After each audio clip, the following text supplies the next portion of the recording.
Plato, 428 to 348 BCE, despised democracy as a system vulnerable to demagogues and emotional manipulation, authored The Republic. Core theory, the philosopher king. Society must be organized as a strict hierarchy ruled by an intellectual elite class, guardians who possess subjective wisdom. Happiness and community, explored the connection between the individual's pursuit of happiness and the overall well-being of the community.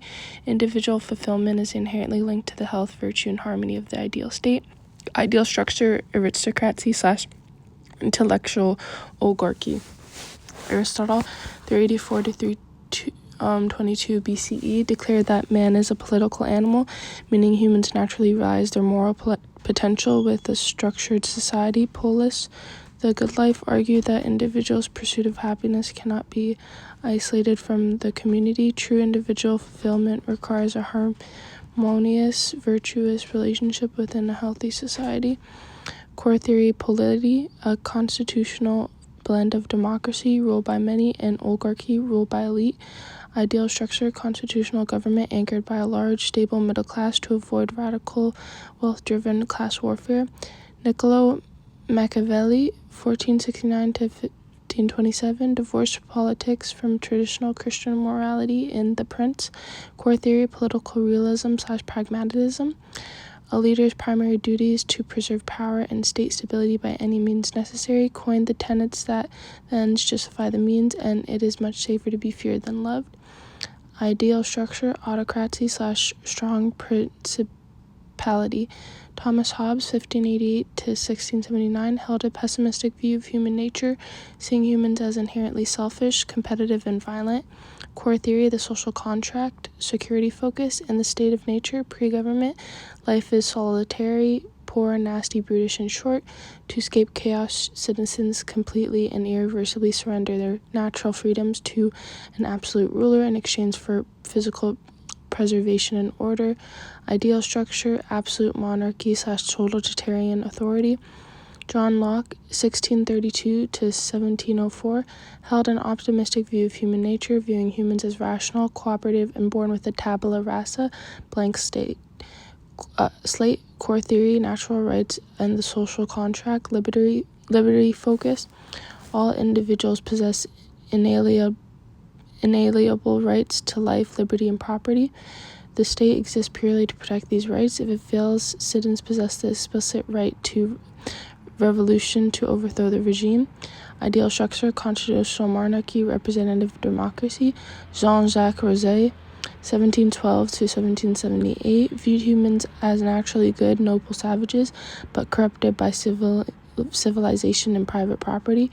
Core theory, the general will. True freedom requires citizens to collectively author laws, subordinating personal selfish interests to the collective common good. Ideal structure, direct democracy. Baron de Montesquieu, 1689 to 1755, Enlightenment philosopher, focused on structural protection against tyranny. Core theory, separation of powers. In his seminal work, The Spirit of the Laws, he outlines the absolute necessity of splitting government powers into 3 distinct branches: executive, legislative, and judicial, creating a functional framework of checks and balances to safeguard liberty and prevent any single entity from becoming tyrannical. Ideal structure, constitutional democracy. Karl Marx, 1818 to 1883, and Friedrich Engels, 1820 to 1895, analyzed society through economic structures.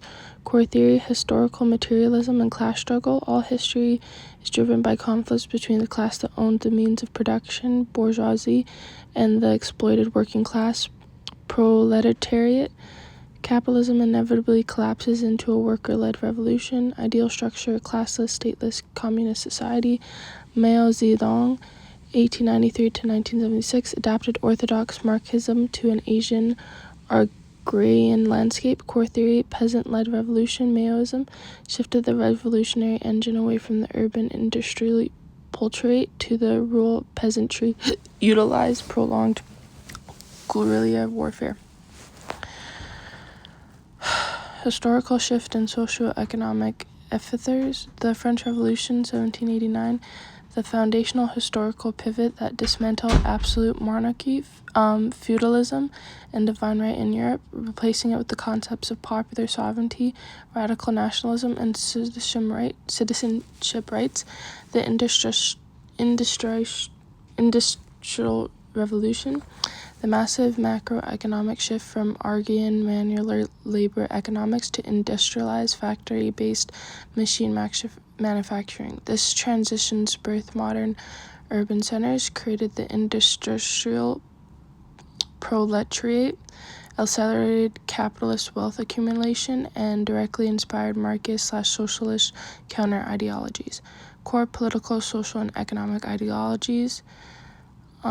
Capitalism economic, rooted in the principles of a free marketplace, competitive and profit maximization, believes society benefits naturally from free enterprise with minimal government intervention. Laissez-faire, the strict economic doctrine, meaning let it be, demands complete separation of state and economy, advocating for zero government regulation, subsidies, or trade barriers. Adam Smith, 1723 to 1790, the father of classical economics, formulated the concept of the invisible hand, the idea that individual self-interest within a free market naturally results in optimal public wealth and resource distribution, also known as the father of capitalism.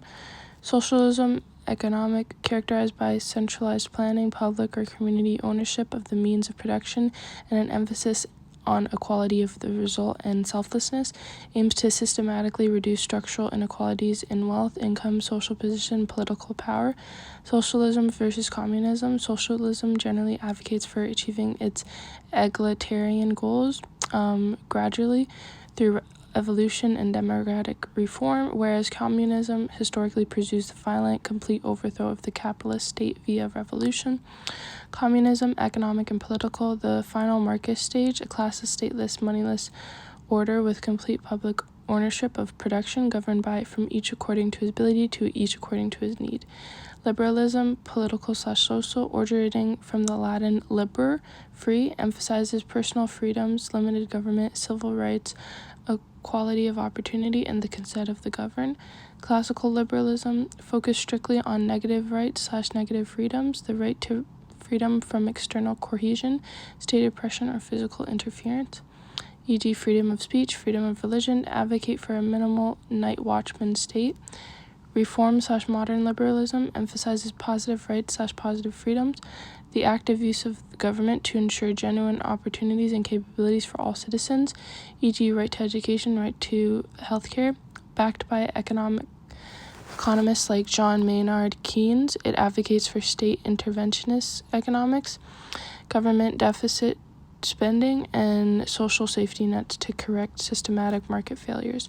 Social liberty anchor John Stuart Mill established the harm principle: the state can only restrict a citizen's freedom to prevent direct physical harm to others. Conservatism, political/social, skeptical of rapid radical change, founded by Edmund Burke, it emphasizes persevering existing societal structures, traditions, and institutions, church, monarchy, family, advocates for social stability, gradual/cautious reform, smaller government, deregulation, and privatization.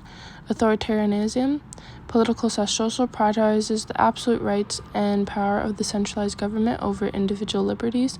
Power is concentrated in a dictator, single party, or military junta with zero tolerance for political plurality or opposition. Totalitarianism represents its most extreme form, seeking total control over public and private life. Libertarianism, political/social, champions radical individual autonomy, strict private property rights, and minimal state footprint. It focuses entirely on negative rights, freedom of oppression, rather than positive rights, entitlements. Anarchism is an extreme extension, advocating for the complete absence of state government and corporate structures. Oligarchy, a structured form of government where political power effectively and exclusively rests with a small elite segment of society, typically distinguished by royalty, wealth, family ties, corporate control, or military hegemony. Domestic governance, electoral systems, and secular religious matrix. First, polarity systems, single-member polarity, first past the post, The country is split into a single-member geographic ridings. The candidate with the most votes wins the seat. No absolute majority required. Used in Canada, UK, and the USA. Academic pros: extremely simple mechanics, yields stable majority governments, identifiable local riding MP.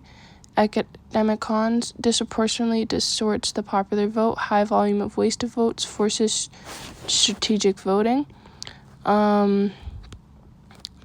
Multi-member plurality: multiple representatives are elected from a single district. Voters cast as many votes as there are seats to be filled, and the top vote getters would win the seat. Allows broader geographic representation per district. Voters can support multiple parties. Cons: can lead to complete clean sweeps by a dominant party, worsening representation imbalances. Majority systems: alternative vote, AV/ranked choice voting. Voters rank candidates in order of preference. If no candidate secures an absolute majority, so 50% plus 1, the lowest polling candidate is eliminated and their ballots are redistributed via second choices. This repeats until someone achieves a majority. Pros: eliminates vote splitting, wins require majority support, enhances voter satisfaction, and minimizes toxic mudslinging. Cons: high complex counting process, can elevate generic inspiring compromise candidates over passionate frontrunners. This is in Australia. 2-round system: if no candidate secures a predetermined percentage, usually an absolute majority in the first round, a second breakout election is held weeks later exclusively under the top 2 candidates. Pros: ensures the eventual winner has clear, unified majority backing, encourages strategic cross-party alliances. Cons: high financial cost to run 2 separate elections. Voter fatigue drastically drops turnout in round 2. Proportional representation, PR, list PR. Parties publish an ordered list of candidates. Voters cast a ballot for their preferred party. Seats are allocated strictly in the proportion to the national popular vote share, filled directly from the party list. Pros: perfect democratic translation of popular vote shares. Every vote carries equal systematic weight. Boosts voter turnout. Cons: instigates constant minority/coalition gridlock. Grants extreme leveraging for radical fringe parties. Erases the local MP constitute connection. Mixed member proportional, MMP. A hybrid system where voters cast 2 separate votes, one for a local candidate in their geographic district using FPTP and one for the national political party, list PR. District winners fill the first block of seats, and the remaining legislative seats are filled from the party list to ensure the final overall seat count perfectly matches the party's national popular vote share. Pros: combines the benefits of local geographic representation with true nationwide proportionality. Cons: creates a 2-tier class system of legislators, riding MPs versus list MPs, high complex for voters to navigate. When Westminster configurations and minority governance structures.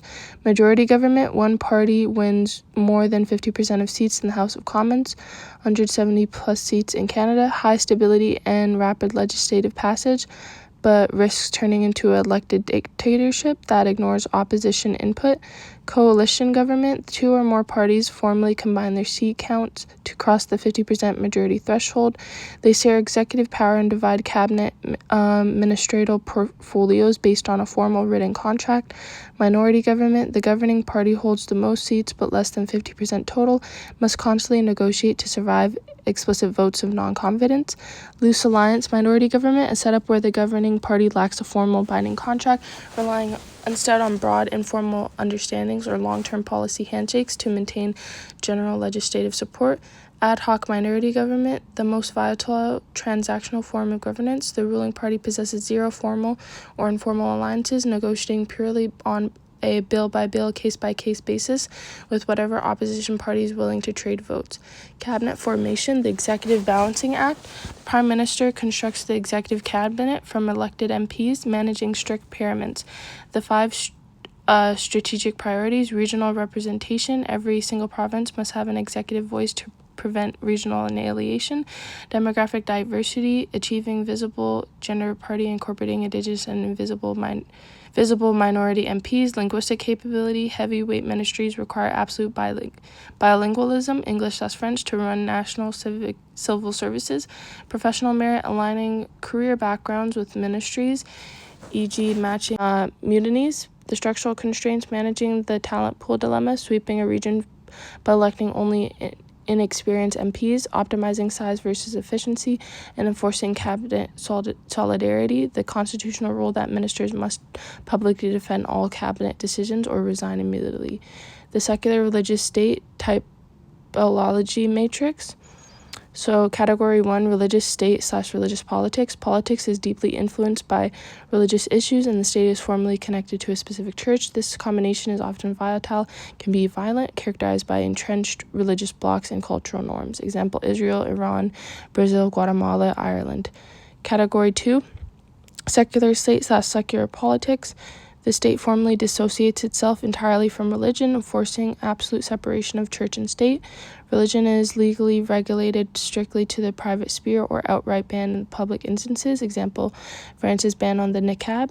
State ideology focuses heavily on secular administration. Example, Germany, France, China. Category 3, religious state/secular politics. Religion serves primarily as a historical or cultural symbol rather than deep legislative commitment. The state may be historically or constitutionally linked to a religion for legitimacy, but daily politics remain detached from religious issues. Governments in these systems often construct religion carefully to prevent the political mobilization of fundamentalists.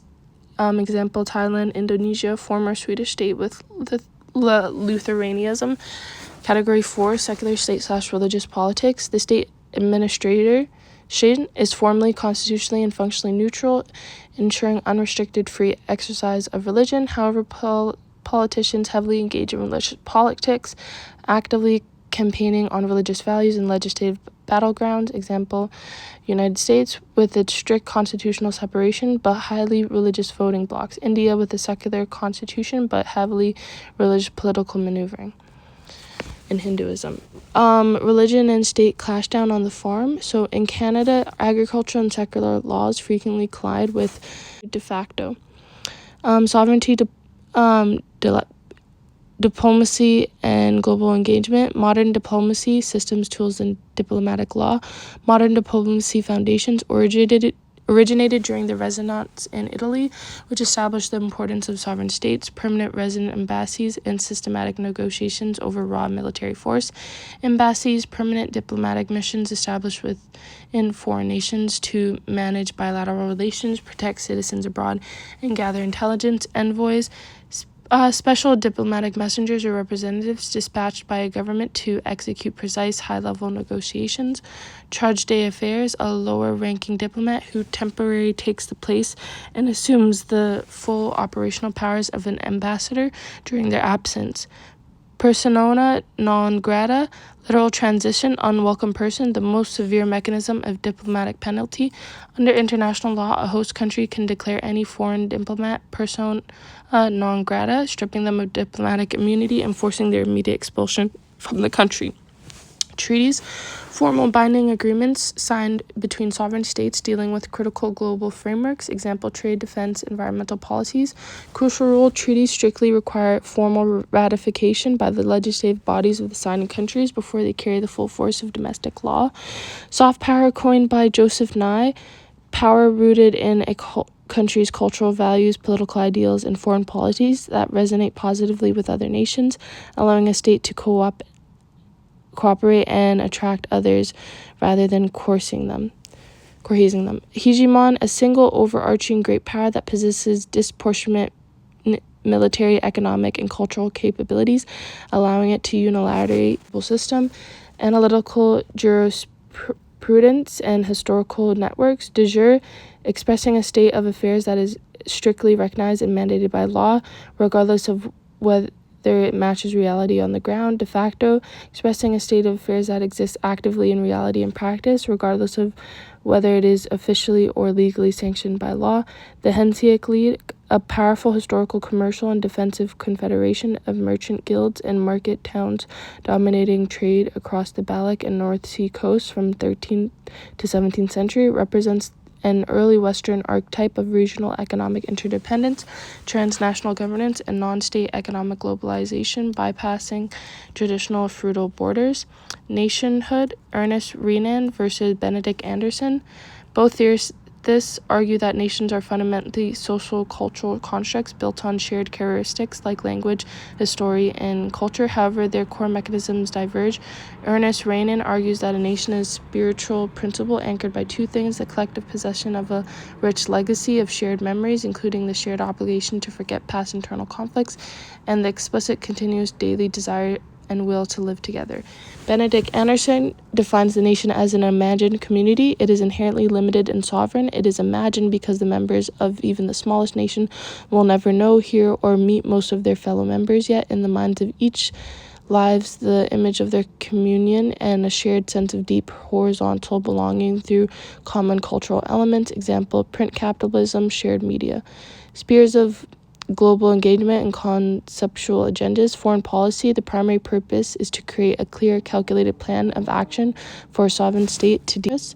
Globalism and ideology, prioritizing global connectivity, institutional networks, and shared global interests over individual state interests. Types of globalization: economic, the integration of global financial markets, transnational corporations, and supply chains.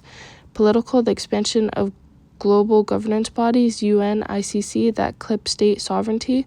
Cultural, the rapid worldwide spread of ideas, consumer habits, and media, often resulting in cultural homogenization. Technological, the global alignment of digital infrastructure, internet communications, and rapid information sharing.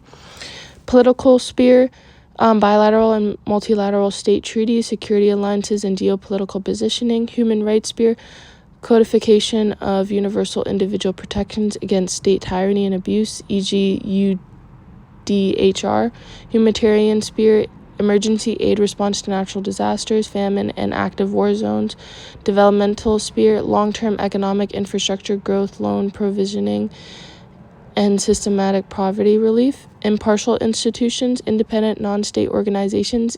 Example, the International Committee of the Red Cross, that operate strictly under the principles of neutrality, independence, and impartiality, allowing them to enter hostile geopolitical environments to deliver aid or arbitrate disputes without taking political.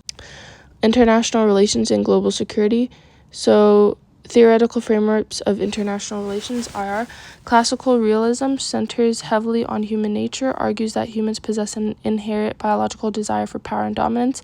State behavior is simply human ego and selfishness scaled up to national government.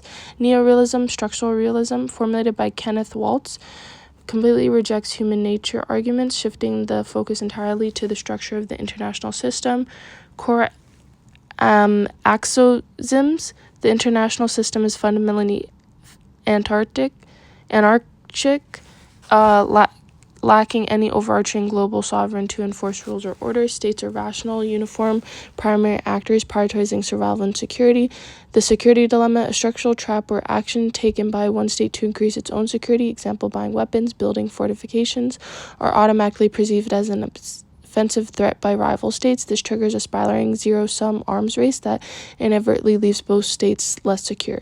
System dynamics focuses strictly on the distribution of power, polarity, and achieving relative gains, ensuring your state gains more power than a rival, viewing international relations as a strict zero-sum game. Power is balanced either internally, military buildup, or externally, alliances. Liberalism/liberal institutionalism emphasizes that while the international system is anarchic,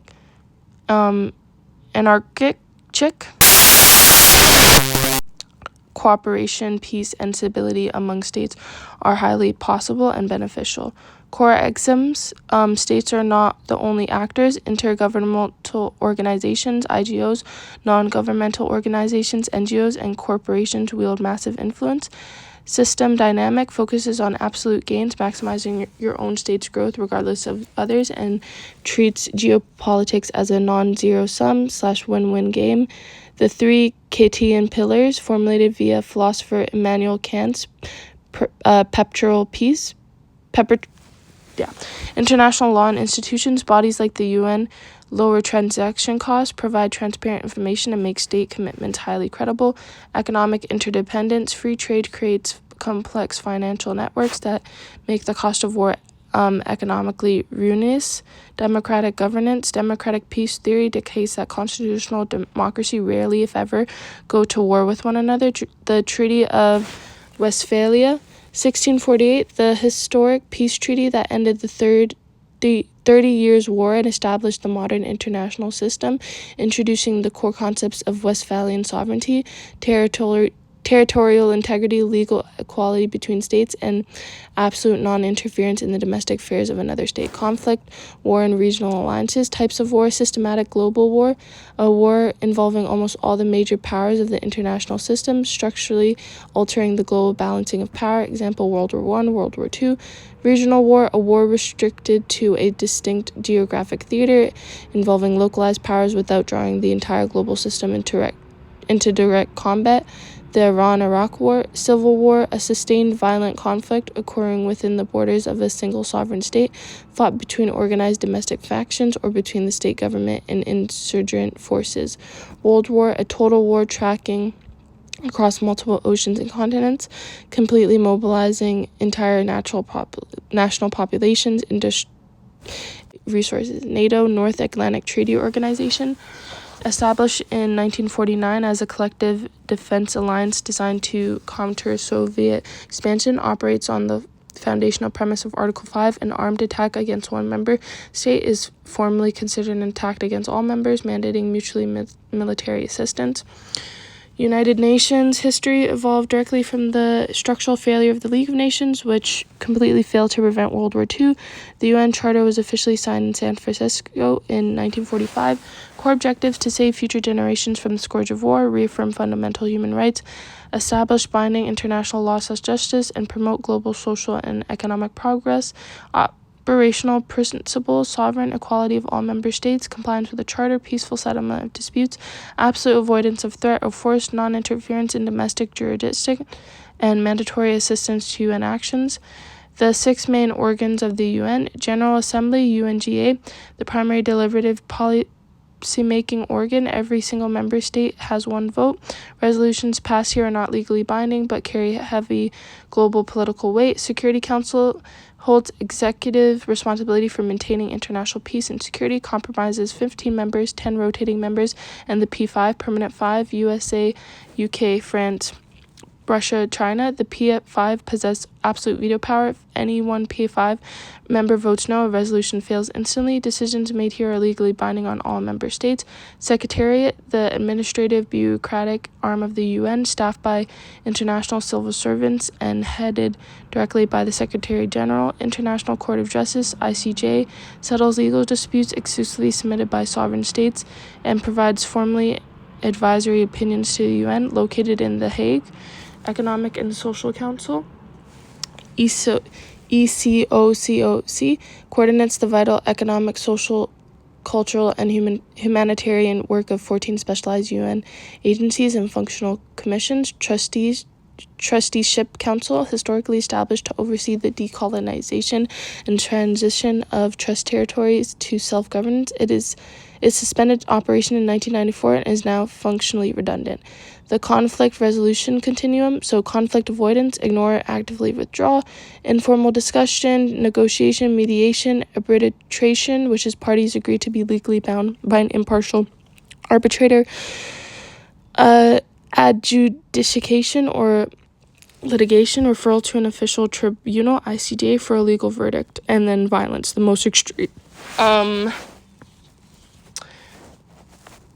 And one second. We're just gonna go quickly over terrorism.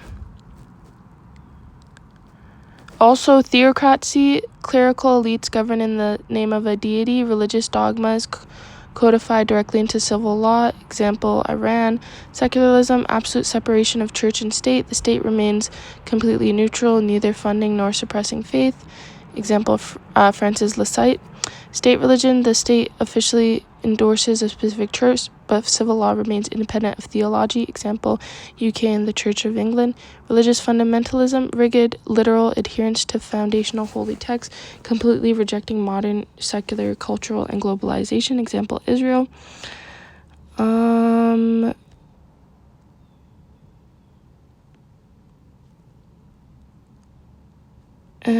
I'm just looking for terrorism.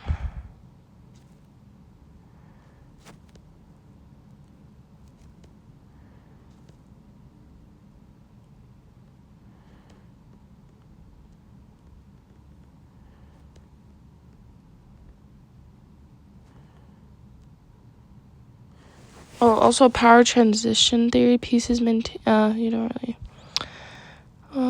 Terrorism. So terrorism is a deliberate, calculated use of violence or threat of violence against civilians. State-sponsored terrorism, government providing funding, weapons, and haven to a foreign proxy terrorist group to strike a rival nation. Example, Iran backing Hezbollah. Terrorist versus freedom fighter. The objective line is determined by methods and targets. Freedom fighters target military occupiers and oppressive infrastructure seeking to respect combat laws. Terrorists intentionally target innocent, unarmed civilians to maximize shock value. Counterterrorism strategies, hard power, military intervention, drone strikes, financial countermeasures, FATF, asset freeze. Intellectual sharing, Five Eyes Alliance, soft powers, de-radicalization aid. And